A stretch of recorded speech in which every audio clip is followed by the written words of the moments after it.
Halo, Assalamualaikum warahmatullahi wabarakatuh. Perkenalkan, nama saya Jumadil Ashari dengan NIM 2106746.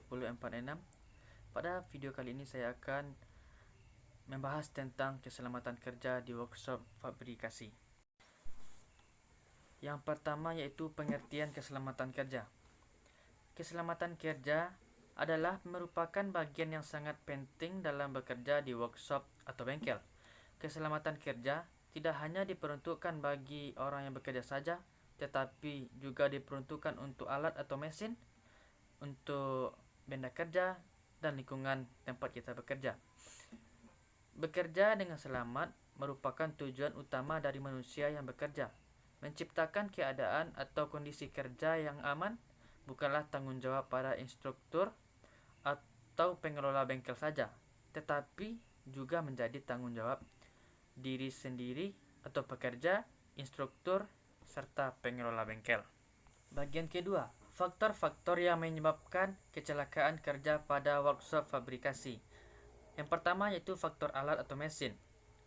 Alat atau mesin yang bisa menyebabkan kecelakaan pada workshop fabrikasi adalah yang pertama, gerinda. Kecelakaan kerja yang sering terjadi adalah pekerja terkena arus listrik, terkena pecahan batu gerinda, dan jadi terpotong. Yang kedua, mesin bor. Terkena arus listrik, rambut terpintal oleh mata bor. Yang ketiga, peralatan tangan. Peralatan tangan yang bisa menyebabkan kecelakaan yaitu sebagai berikut. Yang pertama, kikir. Kecelakaan yang sering terjadi adalah tangan tertusuk oleh pegangan kikir. Yang kedua adalah pahat tangan. Pemakaian pahat tangan di mana bagian kepala pahat yang mengembang dapat mengakibatkan luka pada tangan karena bagian pahat tersebut telah mengembang. Faktor kedua, faktor manusia. Kecelakaan kerja pada umumnya sebagian besar diakibatkan oleh faktor manusia yang bekerja. Misalnya, mata pekerja yang terkena beram hasil penggerindaan, terkena beram hasil pembubutan, dan pengeboran. Kecelakaan tersebut disebabkan oleh manusia yang bekerja tanpa menggunakan alat keselamatan kerja. Yang ketiga, faktor lingkungan. Faktor lingkungan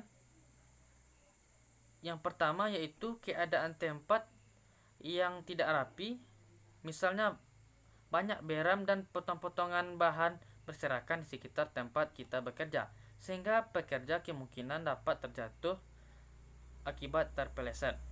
Yang kedua, bekerja dekat dengan bagian benda yang berputar atau mesin-mesin yang berputar tanpa adanya pelindung. Alat keselamatan kerja. Yang pertama yaitu pelindung kepala atau helm.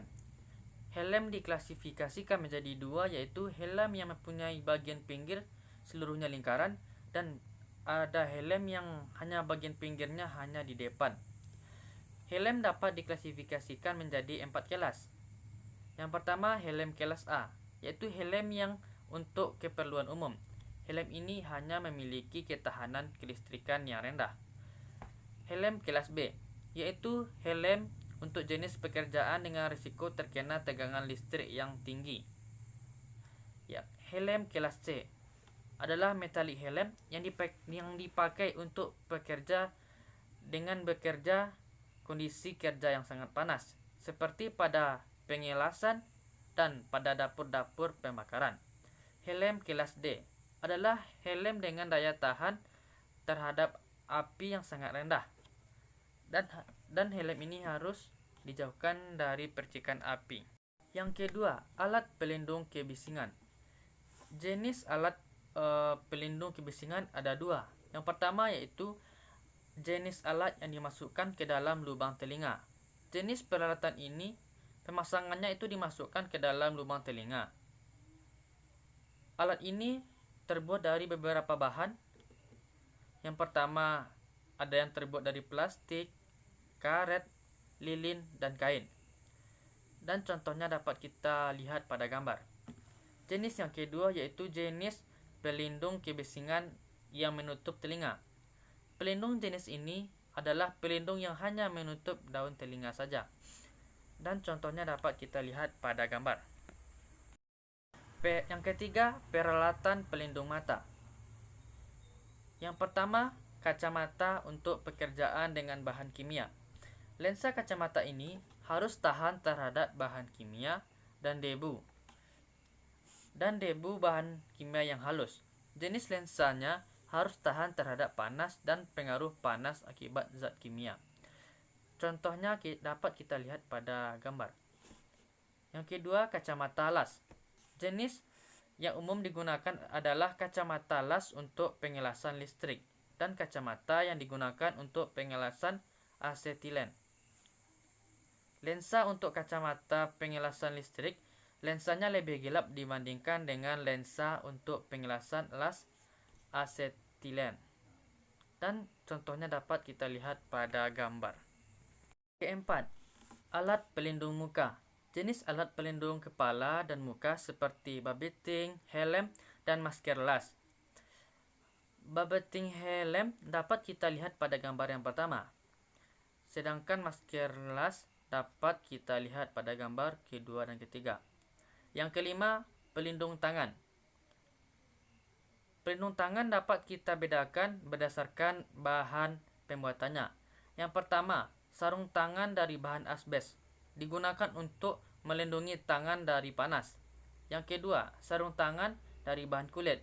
Biasanya sarung tangan ini digunakan oleh pekerja-pekerja berat. Sarung tangan ini juga seringkali dipakai untuk pengerjaan pengelasan. Yang ketiga, sarung tangan dari bahan karet, digunakan oleh pekerja bagian kelistrikan. Yang keempat, sarung tangan yang dibuat dari bahan campuran karet, neoprene, dan vinil, digunakan untuk pekerjaan pengangkutan bahan-bahan kimia.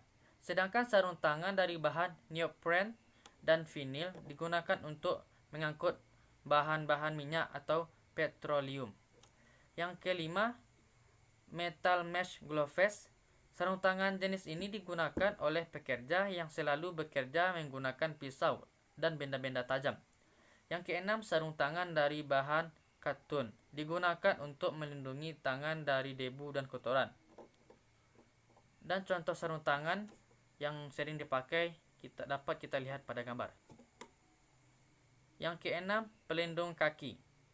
Sepatu kerja atau pelindung kaki yang harus digunakan pada bengkel harus memenuhi persyaratan tertentu, yaitu harus dapat melindungi kaki pekerja dari luka kejatuhan benda-benda kerja, terkena beram, benda panas, dan bahan-bahan kimia yang berbahaya.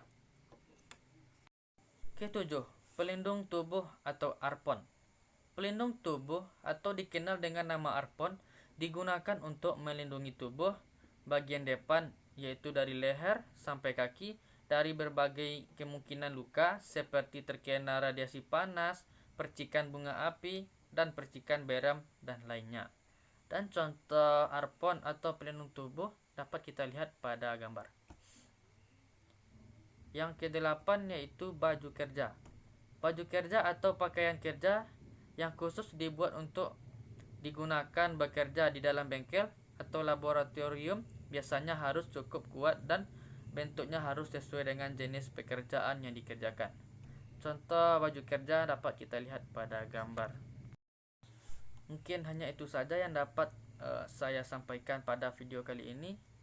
Terima kasih telah menonton sampai akhir. Saya ucapkan terima kasih. Assalamualaikum warahmatullahi wabarakatuh.